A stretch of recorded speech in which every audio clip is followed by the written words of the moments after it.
আল্লাহ রাসূল সাল্লাল্লাহু আলাইহি ওয়াসাল্লাম দ্বীনের দাওয়াত দেওয়া শুরু করলেন। দ্বীনের দাওয়াত দেওয়ার আগে সবাই রাহমাতুল লিল আলামিন বলতেন, কিন্তু যখন কালিমার দাওয়াত দিল তখন মানুষ তাকে জাদুকর বলা শুরু করলো, এমনভাবে অপবাদ দেওয়া শুরু করলো। কিন্তু আল্লাহ রাসূল সাল্লাল্লাহু আলাইহি ওয়াসাল্লাম দ্বীনের দাওয়াত থেকে এক চুল পরিমাণ আলাদা হলেন না। আর যখন আলাদা হলেন না তখন মৃত্যুর হুমকি দেওয়া শুরু করলো। আল্লাহ তাআলা বললেন, হে রাসূল, আপনি এখন মক্কা ছেড়ে আপনি মদিনায় চলে যান। আল্লাহ রাসূল সাল্লাল্লাহু আলাইহি ওয়াসাল্লাম মক্কা ছেড়ে মদিনায় চলে গেলেন। মদিনায় যখন ইসলামী রাষ্ট্র কায়েম হয়ে গেল, এরপরে আবার মক্কা বিজয়ের জন্য আল্লাহ রাসূল আসবেন। এইভাবে কয়েক শত সাহাবী নিয়ে মদিনা থেকে যখন মক্কায় প্রবেশ করবেন তখন গভীর রাত হয়ে গিয়েছে। আল্লাহ রাসূল সাল্লাল্লাহু আলাইহি ওয়াসাল্লাম পাহাড়ের উপরে তাঁবু বানাইলেন। এমনকি সাহাবীদেরকে বললেন, তোমরা দুইটা কাজ করবা। জোরে বলেন, কয়টা কাজ? এক নাম্বার কাজ হলো তোমরা বেশি বেশি সুলা বানাবা, যাতে করে বেশি বেশি মানুষ এদের রান্না করতে পারে। যদি পারা যায় দুইজন একটা সুলা, আর যদি বেশি পারা যায় এক একজন একটা করে সুলা বানাবা। 10 জন 20 জন মিলে একটা তোমরা সুলা বানাবা না। তোমরা যদি পারা যায় 2 জন মিলে একটা সুলা, আর যদি পারা যায় তাহলে একটা সুলা। 1 নম্বর কাজ। আর 2 নম্বর কাজ হলো যত কম পারা যায় তোমরা বাথরুম কম তৈরি করবা। আল্লাহ রাসূল সাল্লাল্লাহু আলাইহি ওয়াসাল্লামের সাহাবীরা পাহাড়ের উপরে রাত যাপন করবেন। সবাই চেষ্টা করতেছে 2 জন মিলে একটা করে সুলা বানাবেন। বানানোর পর তারা রান্না শুরু করে দিয়েছেন। এদিকে মক্কার লোক যারা চিন্তা করলো যে কি ব্যাপার, রাসূল সাল্লাল্লাহু আলাইহি ওয়াসাল্লামের সাহাবীরা তারা আসছে মক্কা বিদায়ের জন্য, আমরা জানি না তারা কত লোক আসছে। এই চিন্তা করে আবু জেহেল, আবু লাহাব, উতবা, শাইবা, ওয়ালিদ ইবনে মুগীরা তারা লোক পাঠাইলো, গোয়েন্দা বিভাগের লোক পাঠাইয়া দিল, যাও যাও দেখো আল্লাহ রাসূলের কত সাহাবী আসছে। কিন্তু আসার পর যখন গোয়েন্দা বিভাগের লোক চারিপাশ দিয়ে ঘুরতেছে, দেখে আগুন আর আগুন, সোলা আর সোলা। তারা চলে আসলো। আসার পর ডাক দিয়ে বলছে, আমাদের তো মনে হয় এত হাজার হাজার মানুষ, এত লোক আসছে, তাদের সাথে আমরা পারবো না, যুদ্ধ করে পারবো না, সুতরাং আমরা স্যালেন্ডার করি। এবার আবু জেহেল বলতেছে, না না, তোমাদের তদন্ত মনে হয় সঠিক হয় নাই। আবার একদল লোক আবার সকালবেলায় পাঠিয়ে দিল, যাও যাও, ওদের তদন্ত পরিপূর্ণতা মনে হয় নাই, যাও চলে যাও, কত লোক আছে একটু গুনে গুনে চলে আসবা। আবার গোয়েন্দা বিভাগের লোক সকালবেলায় আসলো। আসার পর আল্লাহ রাসূল বলেছে, তোমরা কম বাথরুম খুঁজবা, অল্প বাথরুম খুঁজবা। এখন গোয়েন্দা বিভাগের লোক আসলো।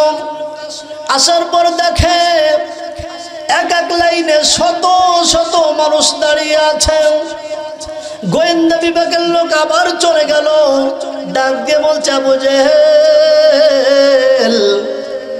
আমাদের মন বলে তারা এত হাজার মানুষ হয়েছে, গুণে শেষ করা যাবে না, হাজার হাজার লোক আসছে, সুতরাং তাদের সঙ্গে যুদ্ধ করে পারা যাবে না, আমাদের স্যালেন্ডার করা লাগবে। এরপরে যখন এই তদন্ত করলো, আল্লাহ রাসূল সাল্লাল্লাহু আলাইহি ওয়াসাল্লাম মক্কায় প্রবেশ করলেন। মক্কায় যখন প্রবেশ করলেন, মক্কার ক্ষমতা আল্লাহ রাসূলের কাছে চলে আসলো।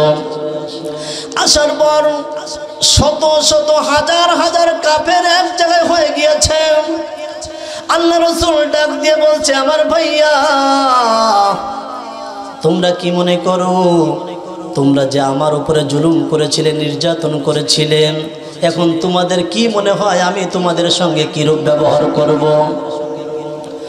সকল কাফেররা তারা বলা শুরু করলো, আমাদের মন বলে আপনি আমাদের সঙ্গে খারাপ ব্যবহার করবেন, বলেন আমরা তো আপনার উপরে জুলুম করেছি, নির্যাতন করেছি। আল্লাহ রাসূল ডাক দিয়ে বলছে, ভাইজান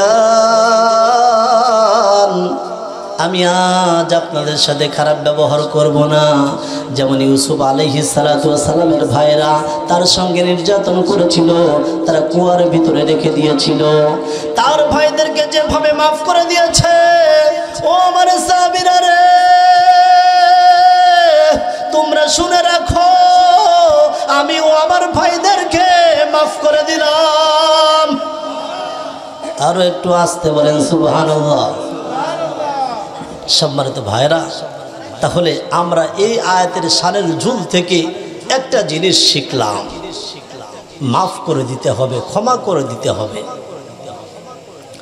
সম্মানিত ভাইরা, আপনারা জানেন গত বছর থেকে, গত বছর দিয়ে শুরু হয়েছে, এইভাবে একটা বছর নাই, দুইটা বছর নাই, এইভাবে 17টা বছর আমরা কোরআনের সঠিক কথা বলতে পারি নাই।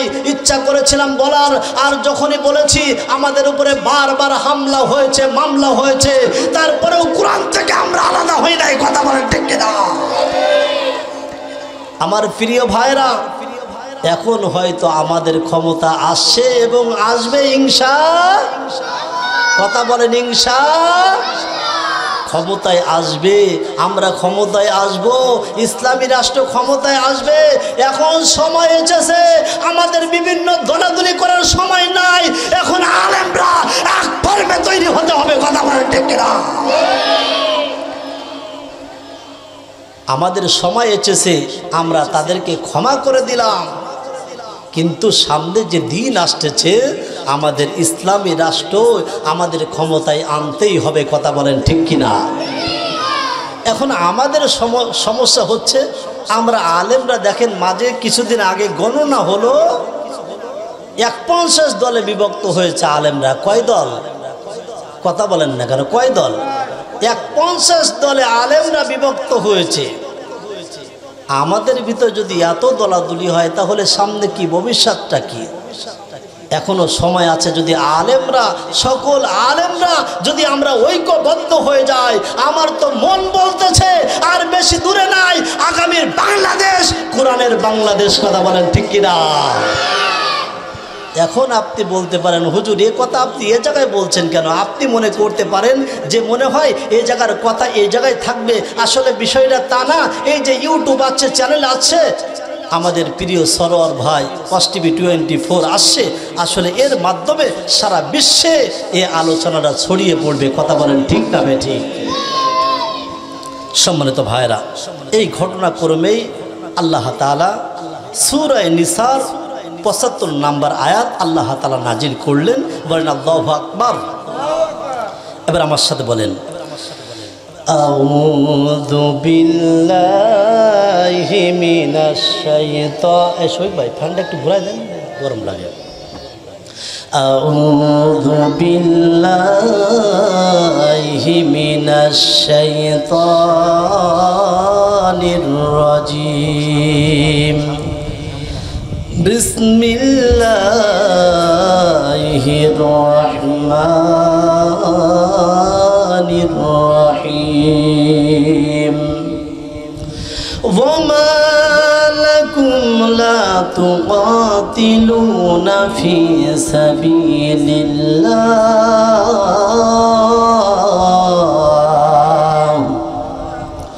ওয়াল মুস্তাদআফিনা মিনার রিজালি ওয়ান নিসা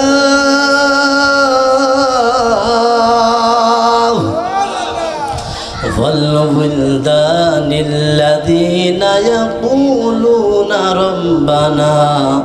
ربنا أخرجنا من هذه القرية الظالم أهلها واجعل لنا من لدنك وليا واجعل لنا من لدنك نصيرا।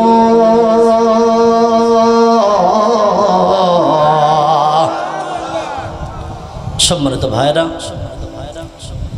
আসলে আলহামদুলিল্লাহ আপনারা হাঁটি হাঁটি পা পা করে যতদূর প্যান্ডেল করা হয়েছিল পরিপূর্ণ হয়ে গিয়েছে। পিছনে বসতে কষ্ট হচ্ছে। আমার তো মন বলে আরও লোক আসবে তবে আমরা যদি সামনের দিকে আসলে জায়গা নাই, তারপরে একটু আগাইতে হবে ইনশাল্লাহ। যদি আপনি পিছনে একটা মানুষকে বসার সুযোগ করে দেন, কাল কিয়ামতের দিন জান্নাতের ভিতরে এমন একটা জায়গার ব্যবস্থা করে দিবেন। তার নাম কি? একটু জিকির দেন, একটু আল্লাহ ইলাহা ইল্লাল্লাহ লা ইলাহা। ভাই এই যে মাঝখানে জায়গা আছে, ভাই একটু আগান, আল্লাহ রহম করবে ইনশাল্লাহ। ভাই একটু আগান, এই যে মাঝখানে জায়গা আছে, মাঝখানে অসুবিধা? ভাই একটু আগান, পিছনে জায়গা হচ্ছে না, পিছনে মানুষের কষ্ট হচ্ছে। ভাই আলোচনা আপনাদের ভালো লাগবে ইনশাল্লাহ, একটু সময় দিন, একটু জিকির করেন আর একটু আল্লাহ ইলাহা ইল্লাল্লাহ লা ইলাহা, সবাই লা ইলাহা। ছোট ভাই এই যে সামনে জায়গা আছে, একটু কষ্ট করেন, এখনো তো শিকড় হয় নাই, একটু আগান, আল্লাহ রহম করবে। ছোট ভাই, যুবক ভাই একটু আগায় আসেন। এই যে জায়গা ফাঁকা আছে, একটু আগাইলে তো অনেক মানুষ পিছনের দিক দিয়ে আগাইতে পারে, আর জায়গা ফাঁকা থাকলে সে জায়গায় শয়তান বসে যায়। ভাই একটু আগান, এই যুবক ভাই, ভাই একটু আগান, ইনশাআল্লাহ আল্লাহ রহম করবে। ভাই এই যে জায়গা ফাঁকা আছে, এই জায়গায় কি অসুবিধা? তাহলে আগান না কেন ভাই?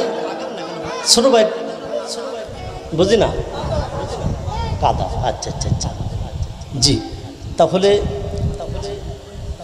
ভাই এই যে মাঝখানে আরেকটু এই পাশে ফাঁকা আছে, এই জায়গায় তো কাদা হইতে পারে। ভাই একটু আগান, আল্লাহ রহম করবে, পিছনে অনেক মানুষ আরও আসবে ইনশাল্লাহ। সম্মানিত ভাইরা, তাহলে আমরা কোরআনের দিকে সরাসরি চলে যাই, রাজি আছেন ইনশাআল্লাহ? আল্লাহ তাআলা বলছেন, তোমাদের কি হয়েছে? তোমরা কেন আল্লাহ তাআলা রাস্তায় যুদ্ধ করো না, জিহাদ করো না? অথচ তোমাদের মধ্যে কিছু দুর্বল পুরুষ, দুর্বল নারী, কিছু ছোট্ট ছোট্ট বাচ্চা, তারা আল্লাহ তাআলাকে বলছে, রব্বানা আখরিজনা মিন হাযিহিল ক্বরিয়াতিয যালিমি আহলুহা ওয়াজআল লানা মিন লাদুনকা ওয়ালিয়্যা ওয়াজআল লানা মিন লাদুনকা নাসীরা। আল্লাহ তাআলা, আপনি এই জনপদ থেকে আপনি আমাদেরকে আলাদা করে অন্য কোনো জনপদে নিয়ে যান। তাই যদি না হয়, আপনি আপনার বন্ধু ওয়ালিয়ান আউলিয়া, আপনি একটা আপনার বন্ধুরূপে একজনকে পাঠান, যাতে করে আমরা নিরাপদে থাকতে পারি। কথা বলেন ঠিক কিনা? আসলে এ দোয়াটা তো আমাদের অনেক আলেমরা এ দোয়া বারবার করত।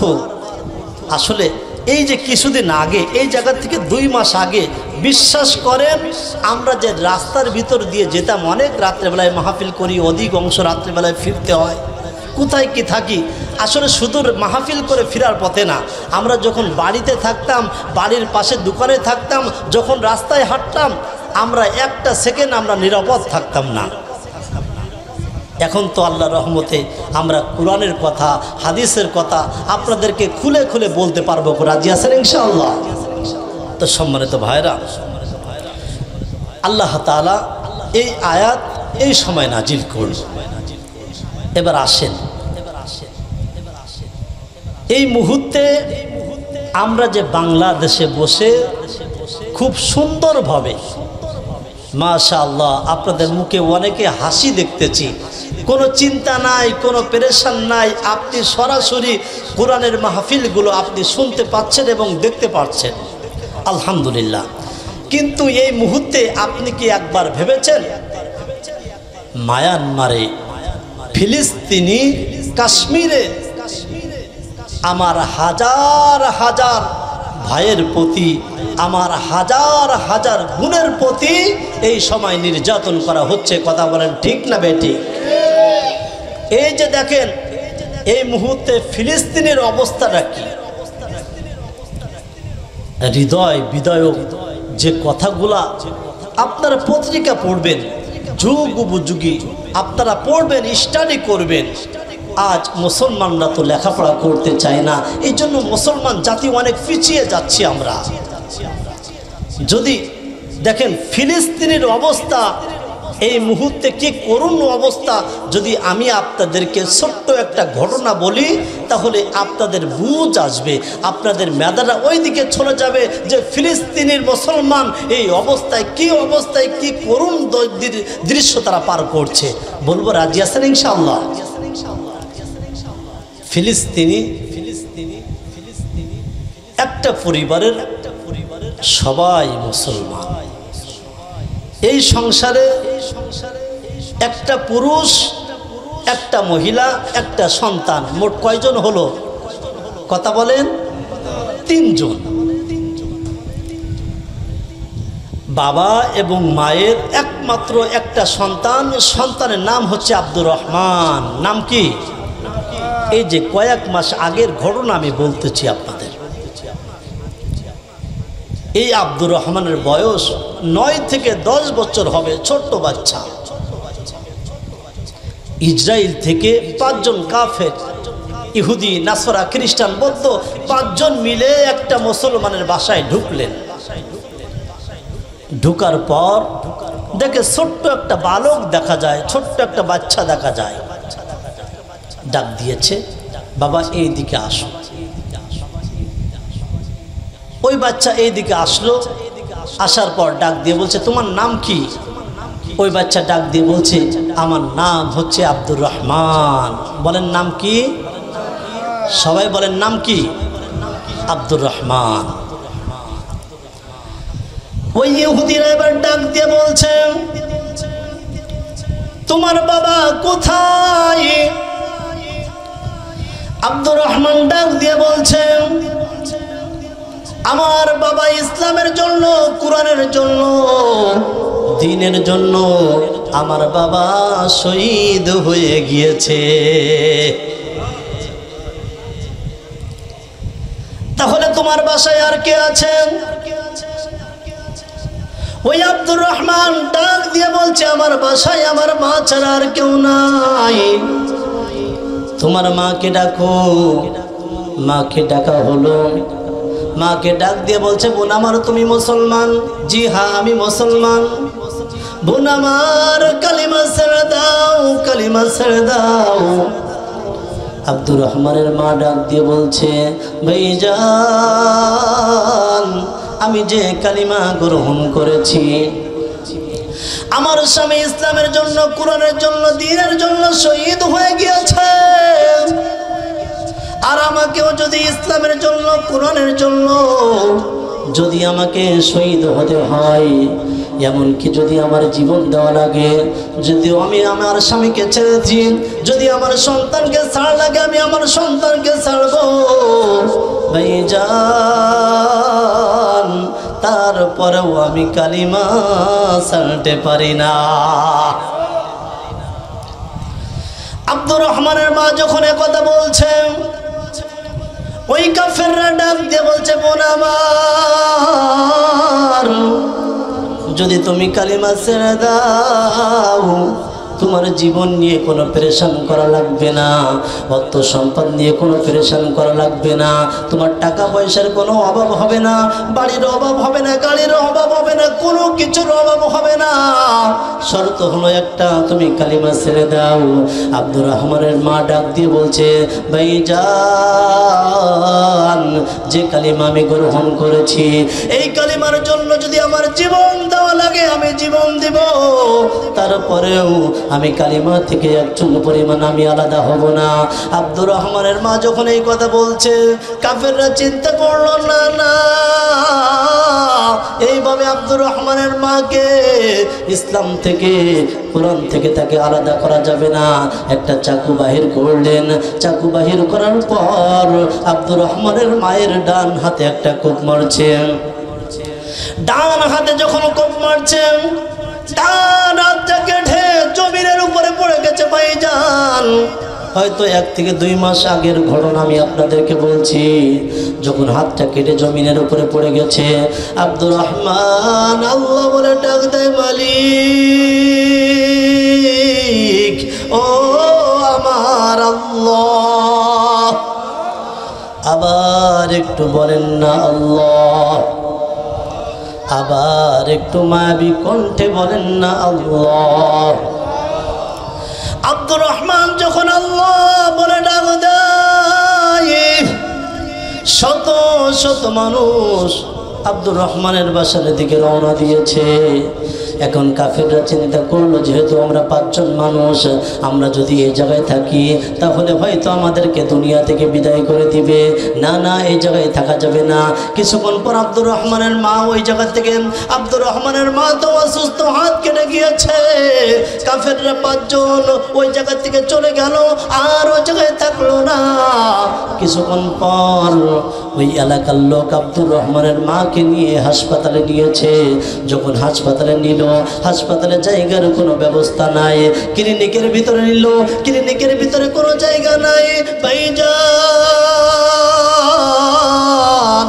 আপনারা জানেন কাফেররা এমন নিষ্ঠুর, হাসপাতালের রোগীগুলো তাদের হাত থেকে রেহাই পায় না, ক্লিনিকের মানুষগুলো তাদের হাত থেকে রেহাই পায় না। হাসপাতালে জায়গার ব্যবস্থা নাই, ক্লিনিকের ভিতরে কোনো জায়গার ব্যবস্থা নাই। ডাক্তাররা চিন্তা করলো একে বাঁচানো দরকার এবং বাঁচানোর চেষ্টা করা দরকার। আব্দুর রহমানের মায়ের হাতে একটা সিলাইন দিলে, সিলাইন দেওয়ার পর ওই যে সিলাইনটা টাঙিয়ে ধরে রাখবে এমন কোনো জায়গার ব্যবস্থা নাই। আব্দুর রহমান সারা রাত সিলাইনটা টাঙিয়ে দাঁড়িয়ে আছে। এইভাবে যখন সকাল হলো, পরিষ্কার যখন হয়েছে, আব্দুর রহমান ডাক দেয়, মা, মায়ের কোনো আওয়াজ নাই। আবার দ্বিতীয়বার যখন ডাক দিয়েছে, মা, মায়ের কোনো আওয়াজ নাই, মায়ের কোনো আওয়াজ নাই। অবশেষে সবাই দেখতেছে আব্দুর রহমানের মা দুনিয়া থেকে বিদায় নিয়ে চলে গেছে। এ যুবক ভাই, মা এমন জিনিস, মা এমন জিনিস। আল্লাহ রাসূল সাল্লাল্লাহু আলাইহি ওয়াসাল্লাম বলেছেন 5 প্রকার পুরুষ তারা জাহান্নামে যাবে। কয় প্রকার? এই সবাই বলেন কয় প্রকার? 5 প্রকার পুরুষ তারা জাহান্নামে যাবে। 1 নম্বর মালউন হলো যারা মা বাবাকে গালাগালি দেয়। আজ আমাদের সমাজে অনেক পুরুষ আছে মায়ের সঙ্গে খারাপ ব্যবহার করে, বাবার সঙ্গে খারাপ ব্যবহার করে, এমন যুবক আছে না নাই? আপনাদের অঞ্চলে তো নাই, সব তো আল্লাহর ওলি হয়ে গেছে। এ আছে? তাহলে কথা বলেন আছে? 5 প্রকার পুরুষ তারা জাহান্নামে যাবে। আল্লাহ রাসূল সাল্লাল্লাহু আলাইহি ওয়াসাল্লামকে জিজ্ঞাসা করা হলো, ইয়া রাসূলুল্লাহ, 5 প্রকার পুরুষ তারা জাহান্নামে যাবে। 1 নম্বর মালউন হলো তারা যারা মা বাবাকে গালি দেয়। রাসূল সাল্লাল্লাহু আলাইহি ওয়াসাল্লাম যখন একথা বললেন, সাহাবীরা ডাক দিয়ে বলছে, ইয়া রাসূলুল্লাহ, নিজের মাকে কেমন ভাবে সন্তান গালি দেয়, নিজের বাবাকে কেমন ভাবে গালি দেয়? আল্লাহ রাসূল ডাক দিয়ে বলছে, যদি সে নিজের মাকে গালাগালি না দেয়, নিজের বাবাকে গালাগালি না দেয়, যদি অন্য কোনো বাবাকে গালি দেয় সে যেন নিজের বাবাকে গালি দিল। আবার যদি কোনো যুবক অন্য মাকে গালি দেয় সে যেন নিজের মাকে গালাগালি দিল। এই জন্য ভাইজান আমার, মা হলো এমন জিনিস, মা আসমানে দোয়া করতে দেরি হয়, বাবা আসমানের দিকে তাকায় দোয়া করতে দেরি হয়, ওই দোয়া আসমানে পৌঁছাইতে দেরি হয় না। কথা বলেন ঠিক কিনা? মা বাবা দোয়া করতে দেরি হয়, কিন্তু সেই দোয়া আসমানে পৌঁছাইতে দেরি হয় না। সম্মানিত ভাইরা, এই জন্য যদি আপনি সম্মানিত হতে চান, যদি আপনি রিজিকের অভাব, আপনার অর্থ সম্পদের অভাব, টাকা পয়সা নাই, আপনি সম্মান চান, রিজিক চান, আপনি বাড়ি চান, আপনি গাড়ি চান, আপনি বিল্ডিং চান, মা বাবার দোয়া দরকার আছে না নাই? দেখেন, যদি এই সম্পর্কে আমি বনি ইসরায়েলের একটা ছোট্ট ইতিহাস আপনাদেরকে বলি, তাহলে আপনাদের বুঝি আসবে যে মা বাবা কেমন জিনিস। আমি কি সামনের দিকে একটু আগাবো না বন্ধ করে দিব? চলবে ইনশাল্লাহ। দেখেন, বনি ইসরায়েলের একজন আবেদ 24টা ঘন্টা আল্লাহর ইবাদত বন্দেগী করতেন। এখন প্রশ্ন আসতে পারে, হুজুর একটা মানুষ কিভাবে 24টা ঘন্টা ইবাদত করতে পারে? আপনি যদি রাত্রে বেলায় যখন ঘুমের ভিতরে যাবেন, আপনি যদি বলেন আল্লাহুম্মা বিসমিকা আমুতু ওয়া আহইয়া, আপনি সারা রাত ঘুমাবেন, কিন্তু আপনার আমল নামায় ফেরেশতা সওয়াব লিখতেই থাকবে। কথা বলেন ঠিক না বেঠিক? এই বনি ইসরায়েলের আবেদ সারা রাত সারা দিন এইভাবে আল্লাহ তাআলার ইবাদত বন্দেগী করত। এক সময় নামাজে দাঁড়িয়ে গিয়েছে, নাম হচ্ছে জুরাইজ। এই জুরাইজ নামাজের ভিতরে দাঁড়িয়ে আছে। মা ডাক দিচ্ছে, জুরাইজ জুরাইজ। জুরাইজ দেখে একদিকে আমার মালিকের ডাক, আমি তো নামাজের ভিতরে দাঁড়িয়ে আছি, এদিকে মা ডাকে। আমি নামাজটা সংক্ষিপ্ত করি। নামাজ পড়তে আর কোনো খেয়াল নাই, নামাজ শেষ করলেন। দ্বিতীয় দিন আবার জুরাইজ নামাজে দাঁড়িয়ে আছে। মা ডাক দিচ্ছে, জুরাইজ জুরাইজ। জুরাইজ চিন্তা করলো, একদিকে মালিকের ডাক, একদিকে আমার মায়ের ডাক, তাহলে আমি নামাজটা শেষ করি, এরপর আমার মায়ের ডাকে আমি সাড়া দিব। আবার ভুলে গেলেন। তৃতীয় দিন আবার নামাজের ভিতর দাঁড়িয়ে আছে। জুরাইজের মা ডাক দিচ্ছে, জুরাইজ। আবার জুরাইজ চিন্তা করলো, একদিকে আমার মালিকের ডাক, একদিকে আমার মায়ের ডাক, আমি নামাজটা শেষ করে আমার মায়ের ডাকে আমি সাড়া দিব। মা চলে গেলেন। যাওয়ার সময় একটা দোয়া করতেছে, ও আমার রব, ও আমার আল্লাহ তাআলা, আমি একটা দোয়া করি, যতক্ষণ পর্যন্ত আমার জুরাইজকে বেশ্যার অপবাদ যতক্ষণ পর্যন্ত না হয়, ততক্ষণ পর্যন্ত জুরাইজের মৃত্যু যেন না হয়। এই দোয়াটা করলেন, সঙ্গে সঙ্গে আমার মালিক দোয়া কবুল করে নিলেন। কারণ মা দোয়া করতে দেরি হয়, কিন্তু আসমানে পৌঁছাইতে দেরি হয়। এইভাবে কয়েকদিন পার হয়ে যাচ্ছে। ওই সময় একটা মহিলা ছিল, 2 নম্বর মহিলা। খুব ভালোভাবে বুঝবেন, আমি একটু আগেই বলেছিলাম, যতক্ষণ পর্যন্ত 6 প্রকার নারীকে যদি কোনো পুরুষ বিবাহ করে, তাহলে সংসারে শান্তি আসবে? কথা বলেন, আসবে না? এ সম্পর্কে আমি সামনের দিকে আগাইতে চাই। এইভাবে কয়েক বছর পার হয়ে যাচ্ছে। হঠাৎ করে ওই জামানায় 2 নম্বর একটা মহিলা ছিল, খারাপ মহিলা ছিল। সে সুন্দরভাবে সাজলেন। সাজার পর জুরাইজের কাছে চললেন। জুরাইজের কাছে ডাক দিয়ে বলছেন, দেখো আমার চুলগুলো কত সুন্দর, আমার ভুঁড়োগুলো কত সুন্দর দেখা যায়। জুরাইজ, তুমি আমার সঙ্গে খারাপ কাজে লিপ্ত হয়ে যাও। জুরাইজ বলতে, ইত্তাকুল্লাহ। জুরাইজ একজনকে ভয় পায়, তার নাম কি? জুরাইজ বলছে, ইত্তাকুল্লাহ। বোন আমার, তুমি আল্লাহকে ভয় করো, তুমি আল্লাহকে ভয় করো। জুরাইজ যখন এই কথা বললো, ওই মহিলা ওই জায়গা থেকে চলে গেল। যাওয়ার পর কিছু দূর পর যাওয়ার পর একটা রাখালকে দেখা যায়। ওই রাখালের সাথে জিনায়ের কাজ করলো, খারাপ কাজ করলো।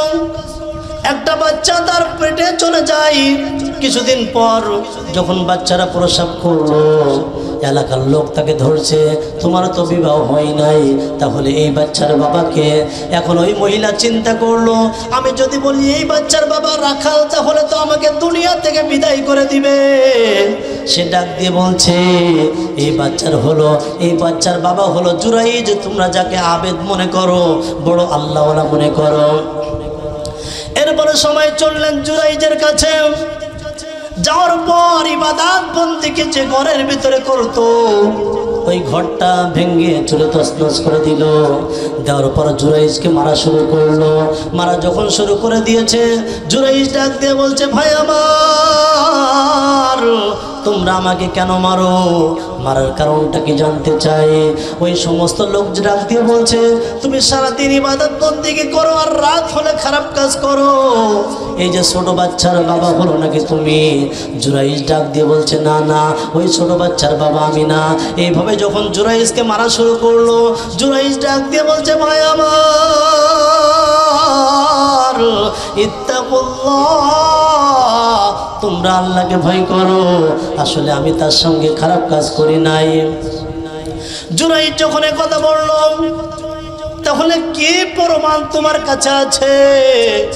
একটা প্রমাণ দেখাও। জুরাইজ ডাক দিয়ে বলছে, তাহলে এক কাজ করো, ওই যে মহিলা আমাকে জিনার অপবাদ দিয়েছে, ওই মহিলা সব ছোট্ট বাচ্চাকে নিয়ে আসো, ওই বাচ্চাকে আগে নিয়ে আসো। বাচ্চাকে নিয়ে আসা হলো। এরপর জুরাইজ ডাক দিয়ে বলছে, যাও যাও, তোমরা ওই বাচ্চার কাছে জিজ্ঞাসা করো এর বাবাকে। সকল লোকজন চিন্তা করলো যে না না, ছোট্ট বাচ্চা তো কোনো কথা বলতে পারে না, মাত্র 2 থেকে 3 দিন বয়স, সে তো কথা বলতে পারবে না। জুরাইজ ডাক দিয়ে বলছে, ভাই আমার, যাও যাও, তোমরা ওই ছোট্ট বাচ্চার কাছে জিজ্ঞাসা করো এবং জিজ্ঞাসা করো তার বাবা কে। এখন সবাই জিজ্ঞাসা করতেছে, বাবা তোমার বাচ্চা কে? উনি ডাক দিয়ে, ছোট বাচ্চা ডাক দিয়ে বলছে, আমার বাবা জুরাইজ নয়, আমার বাবা হলো রাখাল। যখন এই কথা বলেছে, এখন সবাই জুরাইজের কাছে আসলো। জুরাইজ, আমরা তো ভুল করেছি, আমাদেরকে আপনি মাফ করে দেন এবং আপনি অনুমতি দেন, আপনার ঘরখানি আমরা সুন্দর করে দিব। জুরাইজ ডাক দিয়ে বলছে, না না, আমার ঘরখানি সুন্দর করা দরকার নাই। আসলে এই অপবাদ দেওয়ার কারণ হচ্ছে, আমার মা দোয়া করেছিল যে আল্লাহ, 2 নাম্বার মহিলার খাপ্পড়ে না পড়ে, মুখ না দেখায়া তুমি জুরাইজকে মৃত্যুবরণ করিও না। এই জন্য আল্লাহ তাআলা দোয়া কবুল করেছে। এই জন্য যুবক ভাই, আমি আপনাদেরকে বলতে চাই, আল্লাহ তাআলা বলছেন, ওয়াকাদা রাব্বুকা আল্লা তা'বুদু ইল্লা ইয়াহু ওয়া বিল ওয়ালিদাইনি ইহসানা।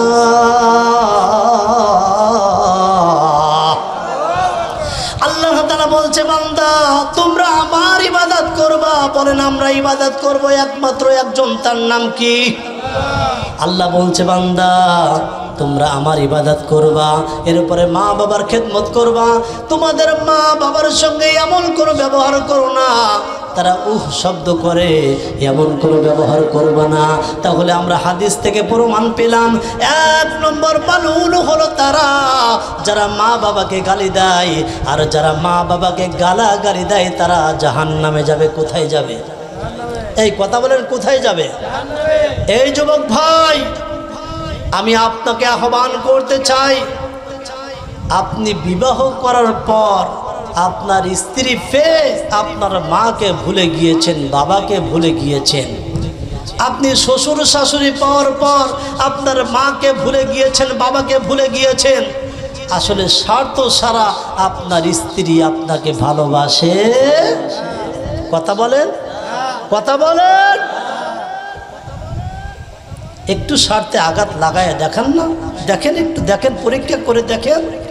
স্বার্থ ছাড়া আপনার স্ত্রী আপনাকে ভালোবাসে না, আপনার শ্বশুর আপনাকে স্বার্থ ছাড়া ভালোবাসে না, আপনার বাবা, আপনার মা, যদি দুনিয়ার উপরে কেউ একটু মোহব্বত করে বিনা স্বার্থে, সেটা হচ্ছে আপনার মা, আপনার বাবা। কথা বলেন, ঠিক কিনা? 1 নম্বর মালউন হলো তারা যারা মা বাবাকে গালি দেয়, তারা জাহান্নামে যাবে। দুই নাম্বার মালউন হলো তারা যারা পুরুষ হওয়ার পর যারা নারীর সাদৃশ্যতা গ্রহণ করে। আপনি মনে করেন পুরুষ, আপনি নাক ফুটানোর পর কান ফুটাইলেন, কান ফুটানোর পরে এমন চুল আপনি রাখলেন, দূর থেকে একটা যুবক যাচ্ছে, একটা পুরুষ সামনে দিয়ে যাচ্ছে, এ যুবকটা মনে করেছে মনে হয় কোনো আপা যাচ্ছে, যে সামনের পারে যে দেখে আসলে পুরুষ না, আসলে মহিলা না, এ পুরুষ। এমন পুরুষ আসে না নাই? এই যে কিছুদিন আগে ক্লাস 7-এর বইতে তারা একটা ঘটনা আবিষ্কার করলো, কিভাবে শরীফ থেকে শরীফা হলো। আসলে কিভাবে শরীফ থেকে শরীফা হলো এটা তো আমাদের জানা দরকার না। আমাদের টাকা দিয়ে, আমাদের অর্থ সম্পদ দিয়ে বই তৈরি করা হচ্ছে, আবার আপনার সন্তান আমার সন্তান নাস্তিক হয়ে যাচ্ছে, এটা তো আমরা সহ্য করতে পারি।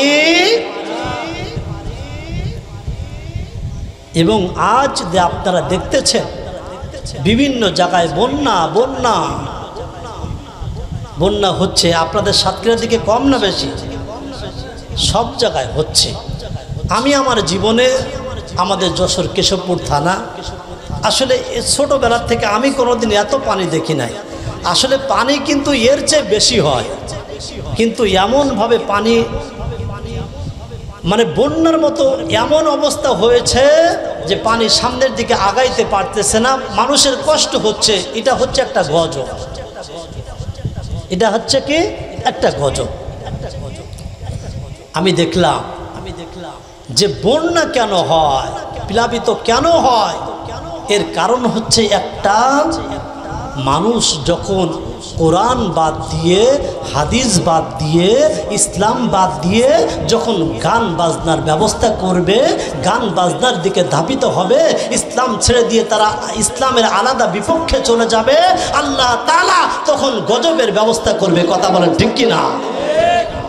আজ আমার যুবকরা হয়তো গানের আয়োজন করে না, কিন্তু অধিকাংশ যুবক রাত্রে বেলায় যখন ঘুমের ভিতরে চলে যায়, গান শুনতে শুনতে ঘুমের ভিতরে চলে যায়।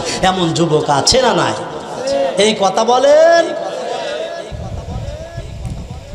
হো যুবক, তুমি কি একটু চিন্তা করো না, আমি যে ঘুমের ভিতরে চলে গেলাম, এইভাবে অনেক অগণিত হাজার হাজার লক্ষ লক্ষ কোটি কোটি মানুষ ঘুমের ভিতরে চলে গেছে, রাত্রে বেলায় ঘুমের ভিতরে চলে গেল, সকাল হতে হতে অনেক মানুষ ওই ঘুমের ঘরে দুনিয়া থেকে বিদায় নিয়ে চলে গেল।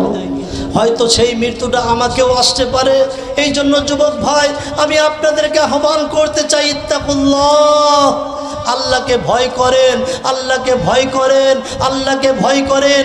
যদি সেই আল্লাহ তাআলাকে ভয় পেতেন, তাহলে গান বাজনা শুনতে শুনতে আপনি ঘুমের ভিতরে যেতে পারতেন। সম্মানিত ভাইরা, তাহলে 2 নম্বর কারণ হচ্ছে, 2 নম্বর মালউন হচ্ছে তারা যারা নারীর সাদৃশ্যতা গ্রহণ করে। আবার অনেক নারী আছে যারা পুরুষের সাদৃশ্যতা গ্রহণ করে।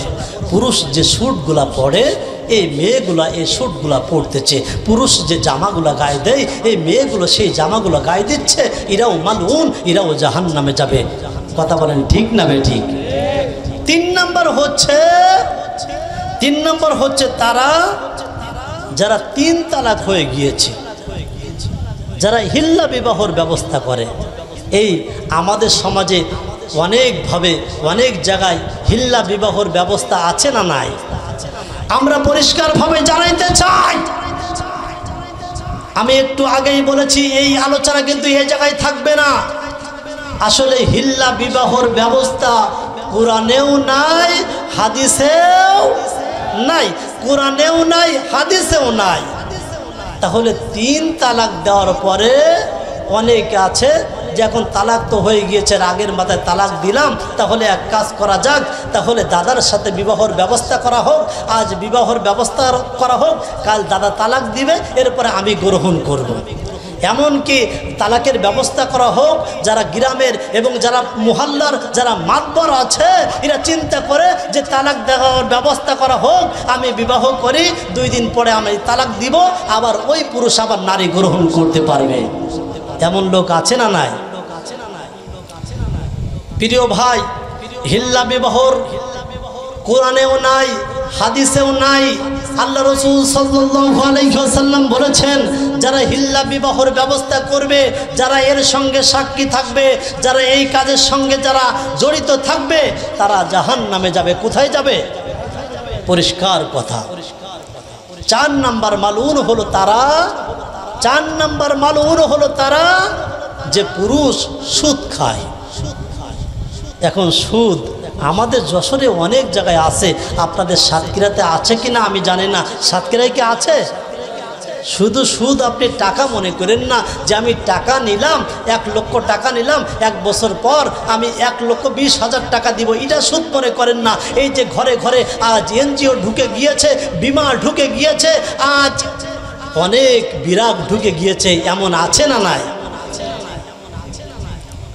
আল্লাহ রাসূল সাল্লাল্লাহু আলাইহি ওয়াসাল্লাম বলেছেন, যারা সুদের সঙ্গে জড়িত, যারা সুদ খাবে তারা জাহান্নামে যাবে। কোথায় যাবে? 5 নম্বর মালউন হলো তারা যারা সুদের লেখক এবং যারা সাক্ষী দিবে তারা জাহান্নামে যাবে। সম্মানিত ভাইরা, তাহলে আমরা এই 5 প্রকার মালউন থেকে আমরা বাঁচবো। রাজি আছেন ইনশাআল্লাহ? সম্মানিত ভাইরা, এবার আসেন, আমরা 6 প্রকার নারীকে বিবাহ করলে সংসারে শান্তি আসবে না, এটা বলে আমি শেষ করে দিব। ভাইজান একটু সামনের দিকে আগাবো না শেষ করে দিব? আচ্ছা, আপনারা যদি বলেন তাহলে আমি সামনের দিকে আগাবো, না হলে শেষ করে দিব।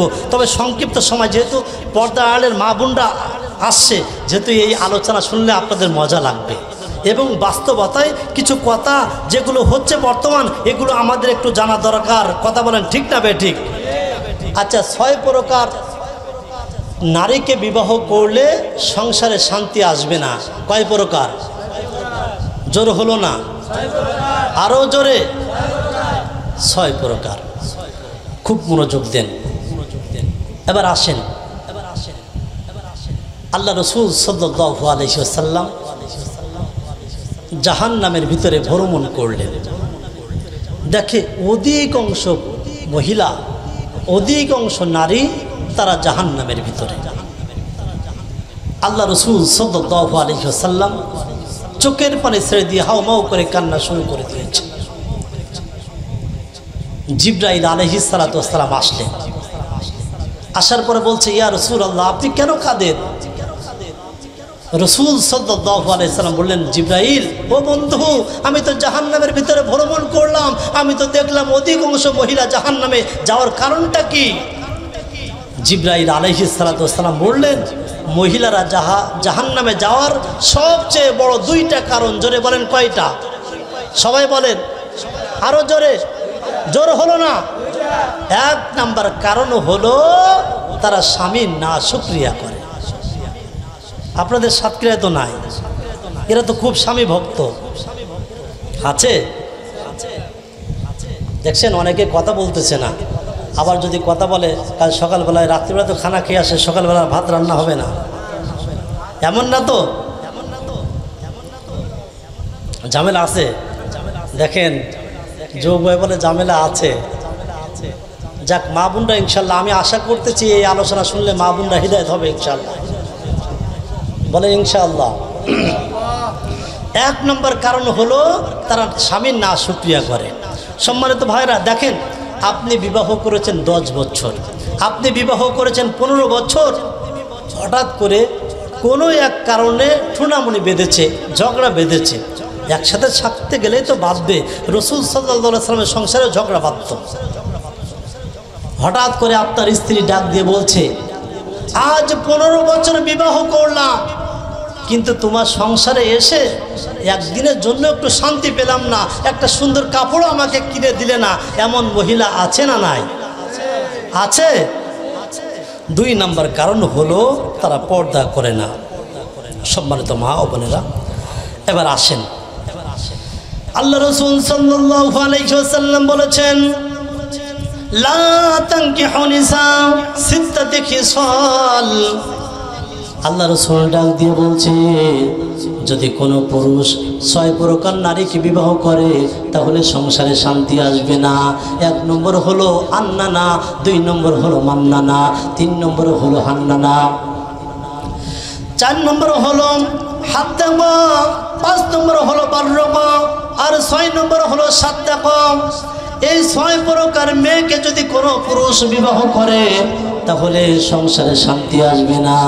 এবার প্রশ্ন আসতে পারে, হুজুর আমরা একটা বিস্তারিত জানতে চাই। 1 নম্বর হলো আন্নানা। আন্নানা হলো ওই প্রকার মহিলা, আমি এটা খাবো না, আমি এটা করব না, আমি এ জায়গায় যাব না, আমি ঢালা ঢোলা বোরকা পরব না, আমি টাইট ফিট বোরকা ছাড়া পরব না। এমন মহিলা আছে না নাই? আছে। বোন আমার, আপনার স্বামী চেষ্টা করে সর্বোচ্চ দিয়ে মাথার ঘাম পায়ে ফেলার পর চেষ্টা করে আমার স্ত্রীকে আমি ভালো রাখবো, আমার কন্যাকে আমি ভালো রাখবো, আমার সন্তানকে আমি ভালো রাখবো। বোন আমার, যদি তোমার স্বামী তোমাকে পর্দা করতে বাধ্য করে, যদি তোমার স্বামী তোমাকে বলে ঢালা ঢোলা বোরকা পরতে হবে, তাহলে মনে করতে হবে তোমার স্বামী তোমাকে বেশি মহব্বত করে, তোমাকে ভালোবাসে, তাই তোমার পর্দা করতে বলে। আর যদি তোমাকে ভালো না বাসতো, যদি মহব্বত না করতো, তাহলে তোমার ইচ্ছা মতো তোমাকে ছেড়ে দিত। যদি তোমাকে বলে পর্দা করো, তাহলে মনে করতে হবে নিঃসন্দেহে আমার স্বামী আমাকে মহব্বত করে, আমাকে ভালোবাসে, কারণ আমার অঙ্গ প্রত্যঙ্গ অন্য কোনো মানুষ না দেখে, কোনো অন্য পুরুষ না দেখে, এই ব্যবস্থা আমার করতে চাই। নিঃসন্দেহে আমার স্বামী আমাকে ভালোবাসে, তাই তাকে আমাকে পর্দা করতে বলে। কথা বলেন ঠিক কিনা? আবার ওই মহিলা দেখেন যখন রাস্তা দিয়ে যাচ্ছে, রাস্তা দিয়ে যখন যায় টাইট ফিট বোরকা পরে। আবার এমন লোক আছে, এমন মা বোন আছে লিপস্টিক মাখার পর রাস্তা দিয়ে যাচ্ছে, হঠাৎ করে পথের মাঝখানে একটা দেবরের সঙ্গে দেখা। আল্লাহ রাসূল সাল্লাল্লাহু আলাইহি ওয়াসাল্লাম যে দেবরকে বাঘের সঙ্গে তুলনা করেছেন, ওইভাবে সালাম দিচ্ছে, আসসালামু আলাইকুম রাহমাতুল্লাহ, খুব সুন্দরভাবে হাসি মুখে তাকে সালাম দিচ্ছে। আবার স্বামীর সঙ্গে কড়া মিজাজ, সালাম দিয়ে ডাক দিয়ে বলছে, ভাই আজ অনেক দিন পার হয়ে গেল, তোমাকে তো আমার বাসায় দেখলাম না। এবার দেবর ডাক দিয়ে বলছে, আমি তো ব্যস্তর ভিতরে যেতে পারি নাই, তাহলে তুমি আমাদের বাসায় যেও। দেবর ডাক দিয়ে বলছে, যেতে পারি, এবার কিন্তু আমার গালে পান তুলে দিতে হবে। এমন মহিলা আছে না নাই? এখন প্রশ্ন আসতে পারে, আর একটা প্রশ্ন, গুরুত্বপূর্ণ একটা প্রশ্ন হচ্ছে এটা, যে হুজুর 6 প্রকার মেয়েকে বিবাহ করলে সংসারে শান্তি আসবে না, ঠিক আছে, কিন্তু বিবাহর আগে বুঝবো কিভাবে? এটা প্রশ্ন আসে না?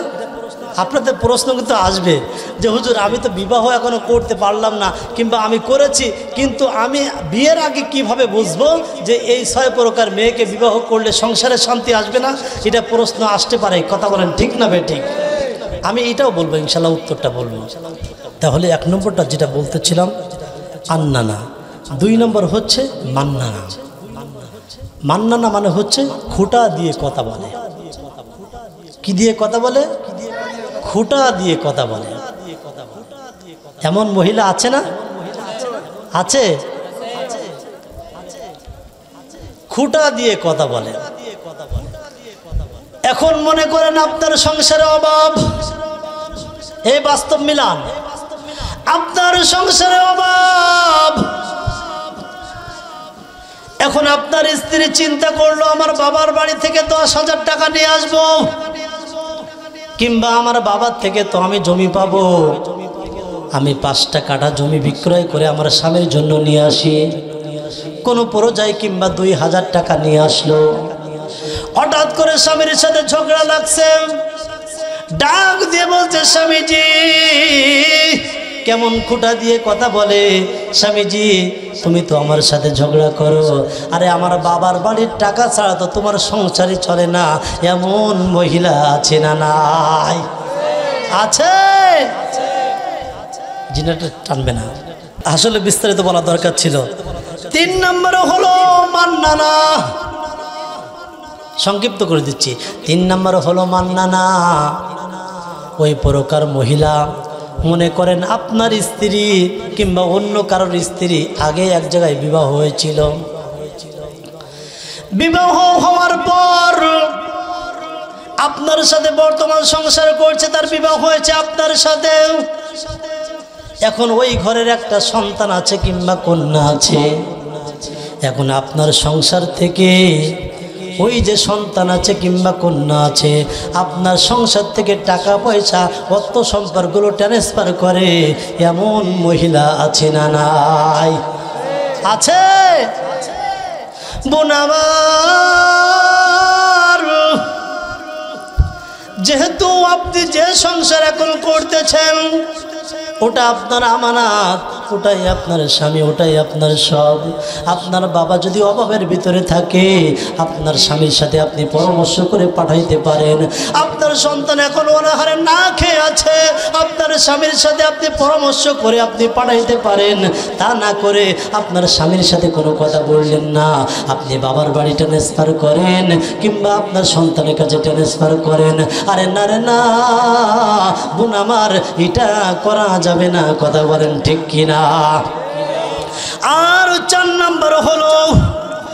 নম্বর হলো হাত দেখো, স্বামীর উপরে জোর দাবি করা, স্বামীর উপরে জোর দাবি করে এমন মহিলা আছে না নাই?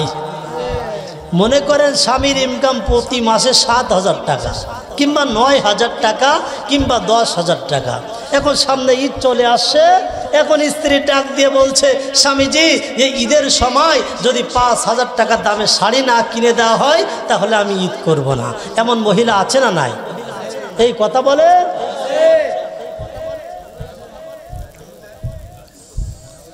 বোন আমার, আপনার স্বামীর ইনকাম 10,000 টাকা, স্বামীর বাবা আছে, তার মাও বেঁচে আছে, তার ভাই আছে, তার বোন আছে, তার সন্তান আছে। এখন তুমি যদি বলো 10,000 টাকার শাড়ি ছাড়া আমি ঈদ করব না, তাহলে অন্য কাউকে দিতে পারে না। তারপরেও স্বামী তোমার উপরে রাগ করে না, ডাক দিয়ে বলে, আমার একটু অপেক্ষা করো, ধৈর্য ধারণ করো, আমি এখন পারতেছি না, কিছুদিন পরে তোমাকে 5,000 টাকার দামে শাড়ি কিনে দিব। রমজান ঈদের সময় বাহানা করেছেন, আপনার স্বামী ডাক দিয়ে বলে, একটু অপেক্ষা করো, কুরবানি ঈদের সময় তোমার 5,000 টাকার দামে শাড়ি দিব। এমন পুরুষ আছে। আর ওই পুরুষকে যারা মনে আঘাত দেয়, আমার রাসূল ডাক দিয়ে বলছে, যদি কোনো স্ত্রী দুনিয়া থেকে বিদায় নিয়ে চলে যায়, আল্লাহ রাসূল সাল্লাল্লাহু আলাইহি সাল্লাম বলেছে, ওই পুরুষ যদি ডাক দিয়ে বলে আমার স্ত্রী ভালো লোক ছিল, সে আল্লাহর জান্নাতে যাবে। আবার যদি কোনো মহিলা দুনিয়া থেকে বিদায় নিয়ে চলে যায়, আবার স্বামী যদি ডাক দিয়ে বলে, মালিক আমার স্ত্রী ভালো মানুষ ছিল না, যদি এমন কথা বলে ওই স্ত্রী আল্লাহর জাহান্নামে যাবে। এই জন্য বোন আমার, আপনার স্বামী চাই আপনাকে সুখে রাখবে, আপনার স্বামী চাই আপনাকে ভালো রাখবে, কিন্তু অর্থ সম্পদের জন্য পারে না, কিন্তু মন থেকে চাই ভালো রাখবে। এই জন্য বোন আমার, তুমি একটু ত্যাগ স্বীকার করো। আর যদি ত্যাগ স্বীকার করতে পারো, দুনিয়ার উপরে বেশি দিন থাকার জায়গা না। অনেক মানুষ আছে যে 20 বছর বয়সে দুনিয়া থেকে বিদায় নিয়ে চলে যাচ্ছে, অনেক আছে 30 বছর বয়স দুনিয়া থেকে বিদায় নিয়ে চলে যাচ্ছে। হয়তো তুমি কতদিন বাঁচবা, 50 বছর বাঁচবা, না হয় 60 বছর বাঁচবা, কিন্তু যদি তোমার স্বামী তোমার উপর খুশি থাকে, তুমি যখন দুনিয়া থেকে বিদায় নিয়ে চলে যাবা, তোমার ঠিকানা সোজাসুজি আল্লাহর জান্নাত। আরো আসতে বলেন সুবহানাল্লাহ। 5 নম্বর মালুন হলো তারা, 5 নম্বর মহিলা হলো তারা বাররাক, যারা এই বাড়ির কথা ওই বাড়িতে লাগায়। আছে? এই বাড়ির কথা ওই বাড়িতে লাগায়, এমন মহিলা কম না বেশি? এক জাতের নারী আছে শুধুই পান খায়, দেখবেন ওর কোনো কাজ নেই, ও পান খাবে আর এ বাড়ি ও বু কি বলছে এই বুর কথা ওই বুর সাথে লাগায়, এমন মহিলা আছে না নাই? আর শুধু পান খাবে। এক জাতের নারী আছে শুধুই পান খায়, এই বাড়ির কথা দিয়ে ওই বাড়িতে লাগাই, সখী গো ও আমার মন ভালো না। কথা বলে না, কথা বলেন। বোন আমার, তোমার একটা কুপরামর্শের কারণে যদি একটা সংসার নষ্ট হয়ে যায়, তাহলে এর কারণে তোমাকে সাজা ভোগ করা লাগবে। আবার যদি তোমার একটা সুপরামর্শের কারণে যদি একটা সংসার সুখী হয়, ভালো হয়, আর ভালো হওয়ার কারণে তারা যত নেক আমল করবে, তোমার আমল নামায় এক অংশ সওয়াবুল লেখা হবে। বলেন সুবহানাল্লাহ। এই জন্য বোন আমার, একটা কুপরামর্শের কারণে একটা সংসার নষ্ট করা যাবে না। আর 6 নম্বর, ওই শ্রেণীর মহিলা যাদের বিবাহ করলে সংসারে শান্তি আসবে না, সেটা হলো সাদ্দাকা, যারা ঝগড়া হইলে অশ্লীল কথাবার্তা বলে, কবি খেসরা গায়, এমন মহিলা আছে না নাই? 5 ওয়াক্ত নামাজি বোন আমার, যখন আজান দেয় তুমি কোনো কথাও বলো না, নামাজের দিকে রওনা দাও। কিন্তু যখন তোমার পাশের বাসার আরেক পাশে যখন ঝগড়া শুরু হয়েছে, তুমি তখন কবি খেসরা শুরু করে দিয়েছ, বিভিন্নভাবে গালাগালি করা শুরু করে দিয়েছ। বোন আমার, আল্লাহ রাসূল সাল্লাল্লাহু আলাইহি ওয়াসাল্লাম বলেছেন, যদি এমন মহিলাকে কেউ বিবাহ করে তাহলে সংসারে শান্তি আসবে না। এবার আসেন ভাইজান, আমি সংক্ষিপ্ত করে দিলাম। হুজুর, প্রশ্ন আসতে পারে, হুজুর তাহলে বিবাহর আগে আমি কেমন ভাবে বুঝবো যে আমার স্ত্রী এমন মহিলা হবে? আমি কেমন ভাবে বুঝবো? এ প্রশ্ন তো মনে হয় আপনাদের নাই। আছে? আর না থাকলে মুনাজাত করে দিতে, এই পর্যন্ত থাকুক। আছে? এই তাহলে কথা বলেন, পিছনে ভাইরা আছে? এবার একটা উদাহরণ দিলে আপনারা বুঝতে পারবেন। আপনি সাতক্ষীরার বাজারে আপনি গরু কিনতে গিয়েছেন। গরু যখন আপনি কিনতে যাই, মনে করেন আপনি একটা বকনা গরু কিনবেন। কেনার পর আপনি বারবার গরুর পিছনের দিকে যাচ্ছেন। গরুর মালিক ডাক দিয়ে বলছে, ভাই তুমি গরু কিনবা ঠিক আছে, কিন্তু বারবার গরুর পিছনের দিকে যাচ্ছ, কারণ কি? এখন ডাক দিয়ে বলছে যে ভাই যাচ্ছি এই কারণে, এই যে গরু, এই যে গাভীটা, এর মা কয় কেজি দুধ হতো, এর মার কয় কেজি দুধ হতো, কিংবা এর মা কোথায়, কোন দেশে তার বাড়ি, কোন ডিস্ট্রিক্টে তার বাড়ি, কি খাবার খেত, কি এমন প্রশ্ন আমরা করি না? এমন বিভিন্ন প্রকার প্রশ্ন করার পর আমরা এই গাভীটা কিনি। তার মানে বুঝলাম যে এর মা যদি ভালো হয়, এর মা যদি 15 কেজি দুধ হতো এর মার, তাহলে এর না হইলেও 10 কেজি দুধ হবে, আর তাও যদি না হয় 5 কেজি দুধ হবে। তাহলে আমরা প্রথম গাভীটা কেনার জন্য প্রথম আমরা চিন্তা করি এবং খোঁজ নিই তার মায়ের, যে মায়ের কি অবস্থা। তাহলে যুবক ভাই আমার, যাদের বউ, যাদের স্ত্রী কথাগুলো শুনতে চাই না, অনেক ভাই আছে আমার, অনেক মুরব্বী আছেন, সন্তানগুলোকে বিবাহ দিতে চান, কিন্তু নেককার বৌমা আপনি পান না। তাহলে এটা আপনি আপনার সন্তানকে বিবাহ দেওয়ার আগে আপনি খোঁজ নেবেন ওই বৌমার মায়ের অবস্থা কি, তার বাবার কথা শোনে কি না। যদি আপনি শোনে, যদি ওই বৌমার মা তার স্বামীর কথা শোনে, তাহলে মনে করবেন নিঃসন্দেহে বৌমা ভালো হবে। আর যদি বৌমা তার মা তার বাবার কথা না শুনে তাহলে বুঝতে হবে ভালো হবে না। সম্মানিত ভাইয়ের একটা প্রশ্ন আসছে, আসলে জমি বন্ধক রাখা যাবে কিনা? আচ্ছা, অনেক বড় এবং গুরুত্বপূর্ণ একটা প্রশ্ন। আসলে জমি আমরা যে কায়দায় বন্ধক রাখি এই কায়দায় জমি বন্ধক রাখা জায়েজ নাই। এই পরিষ্কারভাবে বুঝবেন, যে কায়দায় আমরা জমি বন্ধক রাখি এই কায়দায় জমি বন্ধক রাখা যাবে না। মনে করেন আপনি 2 কাঠা জমি রাখবেন, যে কায়দায় জায়েজ আছে।